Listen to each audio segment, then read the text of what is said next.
स्वागत है हमारे चैनल बायो गुरु पर। आज हम पढ़ेंगे क्लास 12th का चैप्टर 3। चैप्टर का नाम है परागण निषेचन, भ्रूणपोष व भ्रूण का परिवर्धन। ये पार्ट 1 है, तो चलिए स्टार्ट करते हैं। आज इस चैप्टर में हम परागण के बारे में पढ़ेंगे। परागण क्या है? पराग कणों का पराग कोश से मुक्त होकर अंडक की वर्तिकाग्र तक स्थानांतरण की क्रिया को परागण कहते हैं। इसे डायग्राम के माध्यम से समझते हैं। ये डायग्राम बनाया है हमने।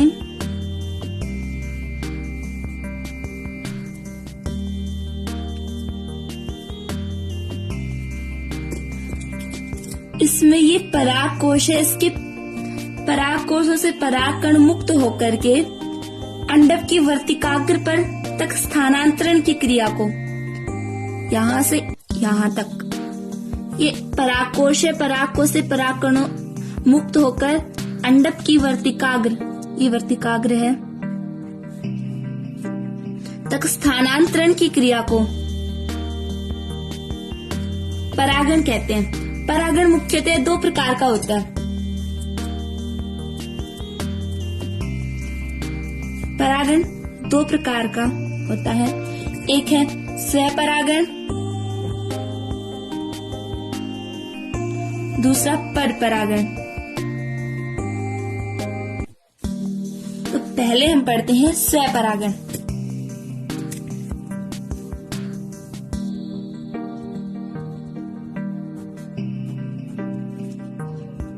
स्वपरागण यानी जब एक पुष्प, जैसे ये कोई पौधा है,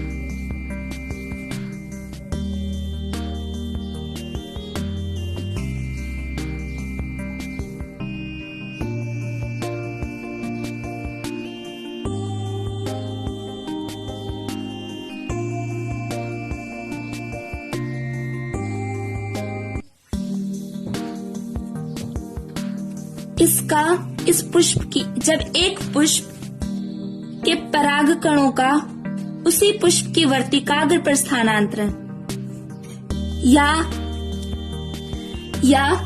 उसी पौधे के दूसरे पुष्प की वर्तिकाग्र पर, ये परागण ही दूसरे पुष्प की वर्तिकाग्र पर जाते हैं, इसे हम कहते हैं स्वपरागण।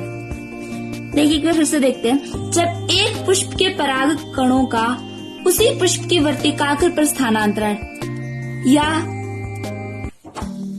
उसके पराग कणों का उसी पौधे के दूसरे पुष्प पर की वर्तिकाग्र पर स्थानांतरण स्वपरागण कहलाता है। स्वपरागण है, ये 2 प्रकार का होता है।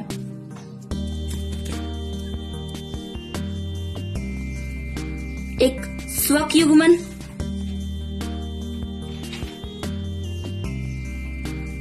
और एक सजात पुष्पी परागण।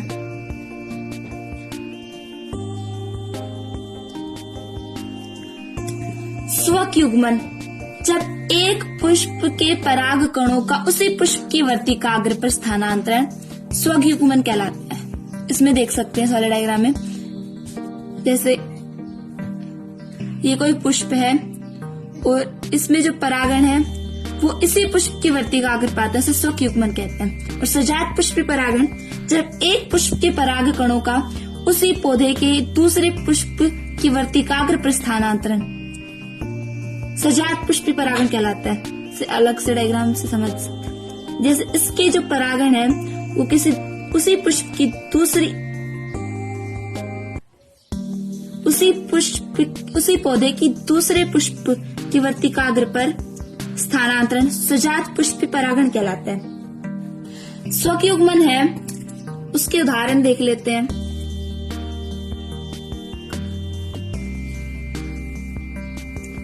स्वक युग्मन का सबसे अच्छा उदाहरण है मटर। और सजात पुष्पी परागण का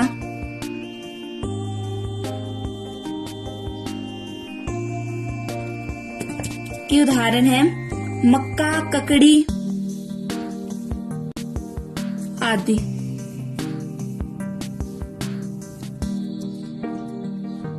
नोट में नोट है, आनुवांशिक दृष्टि से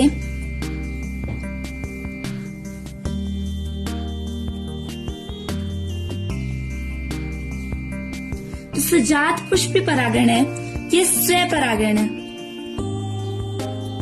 लेकिन पारिस्थितिक दृष्टि से, पारिस्थितिक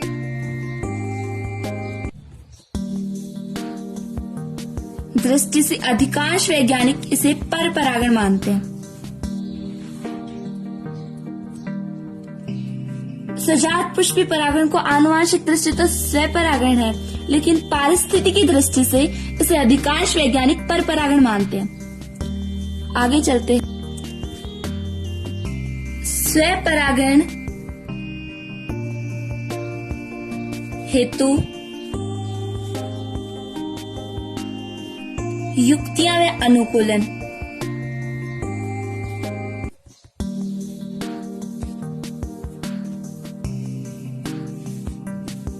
ये टॉपिक है हमारा, इसके बारे में पढ़ते हैं। फर्स्ट है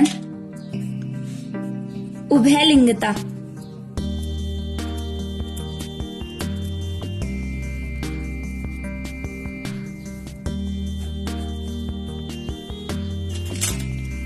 यानी स्वपरागित पुष्पों में सामान्यतः उभयलिंगी जो स्वपरागित पुष्प होते हैं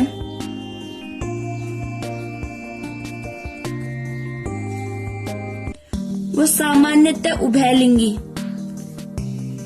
कह सकते हैं द्विलिंगी, जिसमें दोनों जनांग हो, नर व मादा दोनों जनांग हो, उसे द्विलिंगी कहते हैं। स्वपरागित पुष्प सामान्यतः उभयलिंगी या द्विलिंगी होते हैं। इसका एक एग्जाम्पल है मटर। ये दोनों होंगे तो पराग कणों को दूसरी किसी अन्य पुष्प की वर्तिकाग्र पर जाने की जरूरत नहीं है, सिर्फ पुष्प की वर्तिकाग्र पर जा सकता है ये पराग कण। इससे स्वपरागण होता है उभयलिंगी पुष्पों में। नेक्स्ट है समकालपक्वता।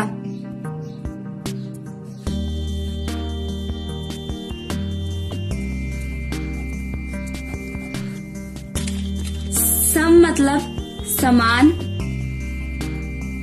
काल मतलब समय, पक्वता मतलब परिपक्वन या परिपक्व। जब पुमंग व जायांग एक साथ परिपक्व हो, समान समय में परिपक्व हो तो उसे समकालपक्वता कहते हैं।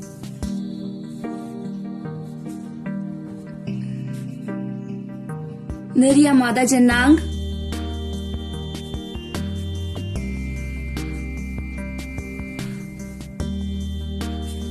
या पुंकेसर व जायांग एक साथ परिपक्व होते हैं। अर्थात जिस समय पराग कोषों का स्फुटन होता है उस समय वर्तिकाग्र ग्राही हो, उसे समकालपक्वता कहते हैं। इसका उदाहरण है गुलबास और सदाबहार।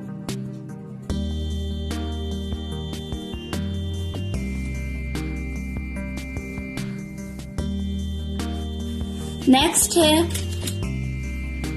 अनुन्मिल्यता।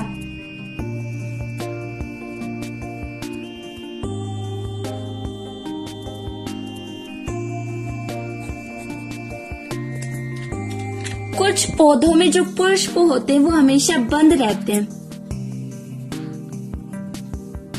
जैसे ये पुष्प है, ये बंद रहेगा।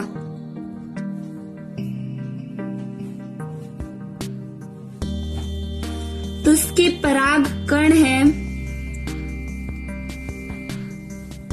वो इसी पुष्प की वर्तिकाग्र पर चले जाते हैं। बंद पुष्पों में स्वपरागण होता है, परपरागण नहीं हो पाता। ना वायु या जल किसी कीट के माध्यम से किसी प्रकार से परपरागण नहीं होता है। अनुन्मिल्यता में पुष्प जो होता है वो बंद रहता है हमेशा, जिससे उसके परागण उसी पुष्प की वर्तिकाग्र पर स्थानांतरित हो जाते हैं और उन पुष्पों में निश्चित ही स्वपरागण होता है। इसके उदाहरण है बायोला, और कनकोआ।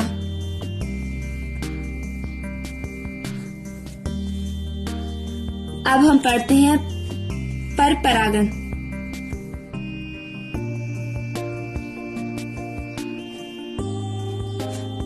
पर परागण पढ़ने से पहले हम एक बार सहपरागण को फिर से जान लेते हैं। परागण पराग कोशों का उसकी अंडक के वर्तिकाग्र पर स्थानांतरण परागण कहलाता है। परागण दो प्रकार का होता है, सहपरागण और परपरागण।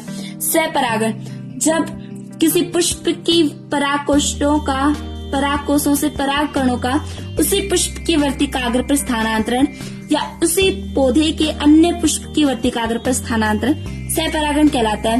यह दो प्रकार का है, स्वयुग्मन और सजात पुष्पी परागण। स्वयुग्मन में क्या है, उसी पौधे के पराग कणों का उसी पुष्प की वर्तिकाग्र पर स्थानांतरण स्वयुग्मन कहलाता है। और सजात पुष्पी परागण में पराग कणों का उसी पौधे के अन्य पुष्प की वर्तिकाग्र पर स्थानांतरण सजात पुष्पी परागण कहलाता है। स्वयुग्मन का उदाहरण है मटर और सजात पुष्पी परागणों के उदाहरण है मक्का, ककड़ी आदि। एक नोट में है कि सजात पुष्पी परागण वो आनुवांशिक दृष्टि से तो स्वपरागण है, लेकिन पारिस्थितिकी दृष्टि से अधिकांश वैज्ञानिक इसे परपरागण मानते हैं। अब स्वपरागण हेतु युक्तियां व अनुकूलन। फर्स्ट है उभयलिंगिता। जब स्वपरागित पुष्प सामान्यतः उभयलिंगी या द्विलिंगी होते हैं, जिनमें दोनों जनांग नर व मादा जनांग पाए जाते हैं, उन्हें उभयलिंगी या द्विलिंगी कहते हैं। उदाहरण है मटर। नेक्स्ट है समकालपक्वता। समकालपक्वता मतलब स्वपरागित पुष्पों के पुंमंग व जायांग एक साथ परिपक्व होते हैं, अर्थात जिस समय परागकोश का स्फुटन होता है उस समय वर्तिकाग्र ग्राही बन जाते हैं। उदाहरण है इसका गुलाबास और सदाबहार। अनन्य मिल्यता यानी कुछ पौधे वो हमेशा बंद रहते हैं, अर्थात कभी नहीं खिलते, अतः उनमें निश्चित रूप से ही परागण जो है वो स्वपरागण होता है, क्योंकि बंद होगा तो उस पुष्प की जो परागण है उसकी ही वर्तिकाग्र पर जाएंगे, किसी जैविक या अजैविक घटक के कारण अन्य पुष्प की वर्तिकाग्र पर स्थानांतरित नहीं हो सकेंगे, जिससे इसमें स्वपरागण होता है। इसके उदाहरण है बायोला और कनकोआ। अब हम पढ़ते हैं पर परागण। जब एक पौधे के पुष्प के पराग कण किसी अन्य पौधे के पुष्प की वर्तिकाग्र पर स्थानांतरित हो जाते हैं तो उसे परपरागण कहते हैं। तकनीकी रूप से यह परागण सजात पुष्पी परागण है। हमने थोड़ी देर पहले पढ़ा था। सजात पुष्पी परागण जो है पारिस्थितिकी की दृष्टि से अधिकांश वैज्ञानिक उसे परपरागण मानते हैं, और इसी प्रकार परपरागण है वो तकनीकी रूप से सजात पुष्पी परागण के समान होता है। अब परागण की युक्तियां व अनुकूलन पढ़ते हैं। पर परागण की अनुकूलन व युक्तियां, इसमें फर्स्ट है स्वबंध्यता। स्वबंध्यता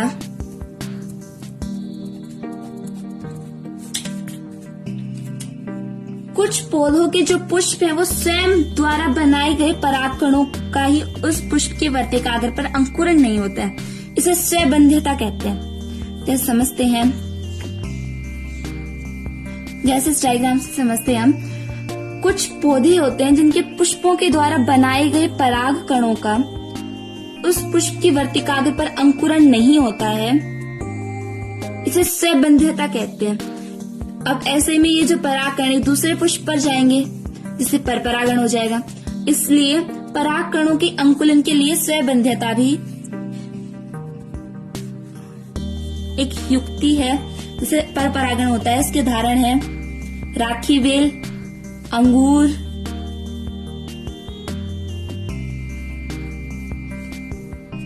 पिटूनिया।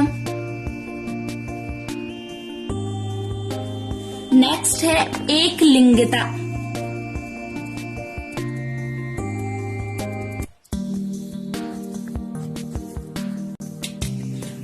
हमने स्वपरागण में उभयलिंगता पढ़ा था, इसमें एक लिंगता, अर्थात इसमें क्या तो नर जनांग होगा या फिर मादा जनांग, ये एक लिंगी पुष्प धारण करते हैं, जैसे कि पपीता। या तो नरजन्नांग या पुंकेसर होंगे इसमें, या फिर जायांग होगा। कई पौधों में एक ही पादप पर दोनों प्रकार के एक लिंगी पुष्प होते हैं, जैसे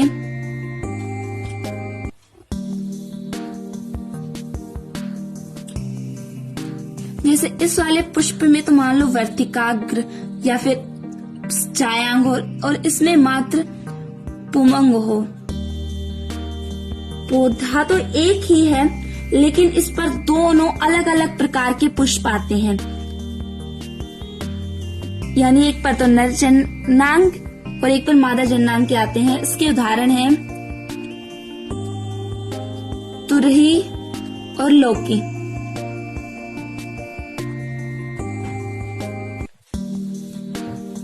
इससे एक लिंगी पुष्प आते हैं तो ये दूसरे पुष्प के वर्तिकाग्र पर जाएंगे, जिससे पर परागण होगा।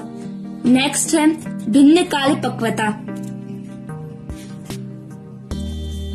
भिन्न काल पक्वता हमने स्वपरागण में समकाल पक्वता पढ़ा था, इसमें पढ़ेंगे भिन्न काल पक्वता। भिन्न मतलब अलग अलग, काल मतलब समय, पक्वता मतलब परिपक्व। जब पादपों के पुष्पों में नर व मादा जन्नांग अलग अलग समय पर परिपक्व होते हैं, उसे कहते हैं भिन्न काल पक्वता। पुमंग और जायांग है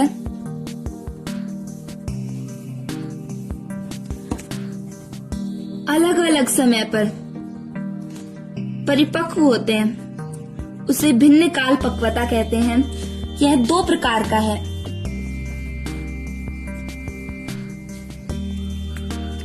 एक है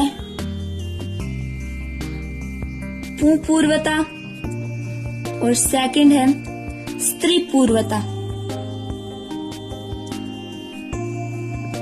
अब इसके बारे में जानते हैं। फर्स्ट है पुंपूर्वता, मतलब जब परागकोश स्त्री केसर से पूर्व ही परिपक्व हो जाए, अर्थात पुमंग पहले ही बन जाए, वर्तिकाग्र बाद में सुग्राही हो, उसे पुंपूर्वता कहते हैं।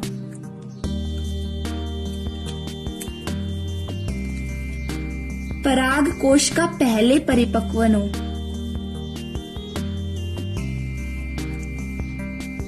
और बाद में स्त्री केसर या वर्तिकाग्र। और स्त्री पूर्वता में क्या होता है, वर्तिकाग्र पराग कोशों से पहले ही परिपक्व हो जाए। वर्तिकाग्र या कह सकते हैं या स्त्री केसर कह सकते हैं, और बाद में परागकोश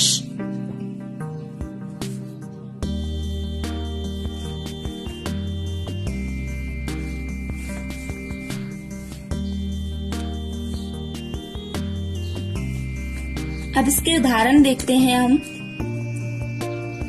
पुंपूर्वता के उदाहरण और स्त्री पूर्वता के उदाहरण।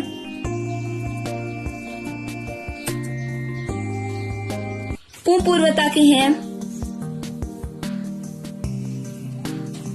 कपास, गुड़हल और सूरजमुखी।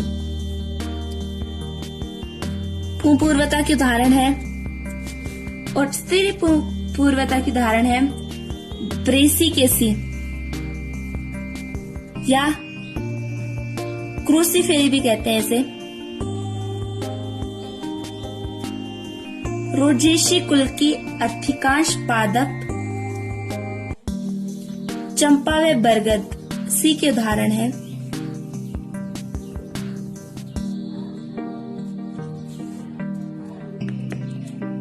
नेक्स्ट है हमारा अवरुद्ध परागणता या हरकोगेमी।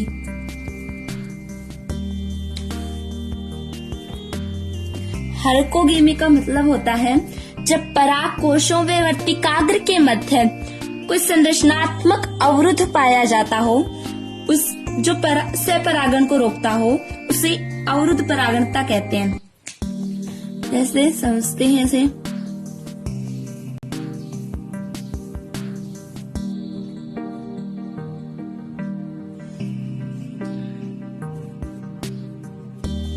ये है स्त्रीकेशर, वर्तिकाग्र और ये है परागकोश। जब इनके मध्य कोई संरचनात्मक अवरुद्ध पाया जाए जो स्वपरागण को रोकता हो, उसे कहते हैं अवरुद्ध परागणता या हेरकोगेमी। हेरकोगेमी इसके उदाहरण है फिलेसी कुल के जो पादप होते हैं उनकी वर्तिकाग्र की लंबाई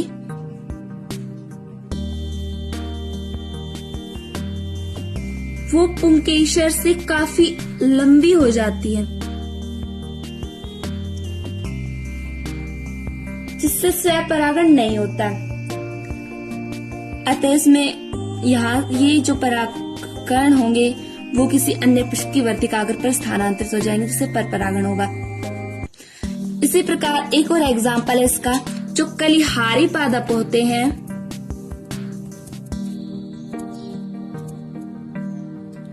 पराग कोशों का स्फुटन जो होता है इसमें वो इतनी इस प्रकार होता है कि सारे परागण है ना वो दूर दूर जाकर दूर चले जाते हैं, वो इस पुष्प पे नहीं रह पाते, इतनी दूर दूर चले जाते हैं वो। कैरियोसी कुल के जो पादप हैं उनमें वर्तिकाग्र इतनी अधिक लंबी हो जाती है कि उसके परागण छोटे परागकोश छोटे रह जाते हैं, जिससे स्वपरागण नहीं हो पाता। और कलिहारी पादपों में जो परागकोश है उसमें स्फुटन इस प्रकार होता है कि परागण दूर दूर जाते हैं, जिससे भी स्वपरागण नहीं हो पाता है। नेक्स्ट एंड लास्ट है हमारा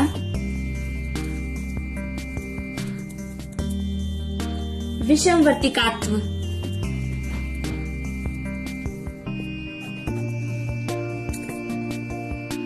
प्रिमुला पादप के जो पौधे पुष्प होते हैं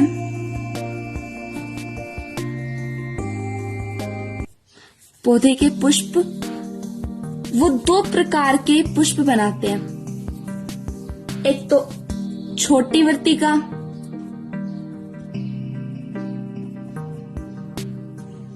व बड़ी पुंकेसर।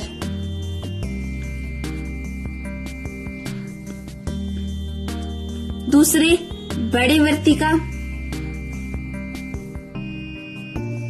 व छोटे पुंकेसर।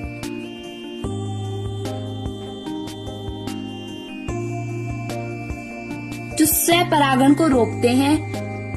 ये हमने परपरागण के अनुकूलन व युक्तियां पढ़ी थी, एक बार फिर से इन्हें देख लेते हैं। परपरागण यानी किसी पुष्प के पराग कणों का किसी अन्य दूसरे पौधे के अन्य पुष्प की वर्तिकाग्र पर स्थानांतरण परपरागण कहलाता है। परपरागण की अनुकूलन व युक्तियां जो निम्न है। फर्स्ट है स्वबंध्यता, यानी किसी पुष्प के पराग कणों का उसी पुष्प की वर्तिकाग्र पर अंकुरण नहीं हो पाना स्वबंध्यता कहलाता है। इसके उदाहरण है राखी बेल, अंगूर व पिटूनिया। नेक्स्ट है एकलिंगता। एकलिंगता मतलब इस पौधे पर या तो नर पुष्प आएंगे या फिर मादा पुष्प, जैसे पपीता। और कई पौधे ऐसे होते हैं जिनमें दोनों प्रकार के अलग अलग पुष्प एकलिंगी पुष्प आते हैं। जैसे ये कोई पौधा है लौकी की, मान लो बेल है ये, जिसमें एक पुष्प तो मादा जनांग का आएगा और दूसरा नर जनांग का आएगा, जिससे इन पर परपरागण हो जाएगा। नेक्स्ट है भिन्न काल पक्वता, यानी पुमंग और जायांग का अलग अलग समय पर परिपक्व होता है। ये दो प्रकार के होते हैं, पुपूर्वता और स्त्री पूर्वता। पुपूर्वता में क्या होता है, इसमें पराग कोश स्त्री केशर से पहले परिपक्व हो जाता है, और स्त्री पूर्वता में वर्तिकाग्र पराग कोश से पहले परिपक्व हो जाता है। इसके उदाहरण है, पुपूर्वता का उदाहरण है कपास, गुड़हल, सूरजमुखी, और स्त्री पूर्वता के उदाहरण है ब्रेसिकेसी या फिर क्रूसीफेरी, रोजेसी कुल के पादप, चंपा और बरगद। नेक्स्ट है अवरुद्ध परागणता या फिर हेरकोगेमी। जब किसी पुष्प में वर्तिका व पराग कोश के मध्य कोई संरचनात्मक अवरुद्ध पाया जाए उसे अवरुद्ध परागणता या हेरकोगेमी कहते हैं। इसके उदाहरण है कैरियोफिलेसी कुल के जो पादप होते हैं उनमें वर्तिका अधिक लंबी हो जाती है और परागकोश छोटे रह जाते हैं, जिससे स्वपरागण नहीं हो पाता है। नेक्स्ट इसका एग्जाम्पल है कलिहारी पादप। इस पादप के जो परागकोश का स्फुटन इस प्रकार होता है कि इसके परागण दूर जाकर गिरते हैं, जिससे भी स्वपरागण नहीं हो पाता। नेक्स्ट है विषमवर्तिकात्व। विषमवर्तिकात्व में प्रिमूला जो पौधा होता है उसमें पुष्प दो प्रकार के आते हैं, एक छोटी वर्तिका और बड़े पुंकेसर के, और एक छोटी वर्तिका और बड़े पुंकेसर के, और एक बड़ी वर्तिका और छोटे पुंकेसर के, जिनसे स्वपरागण नहीं हो पाता है और ये पर परागण करते हैं। आशा करती हूँ कि आपको वीडियो पसंद आया होगा। नोट्स की पीडीएफ चाहिए तो नीचे डिस्क्रिप्शन बॉक्स में जो लिंक दिया हुआ उस पर क्लिक करें। हमारी वीडियो को लाइक, शेयर और चैनल को सब्सक्राइब जरूर करें। धन्यवाद।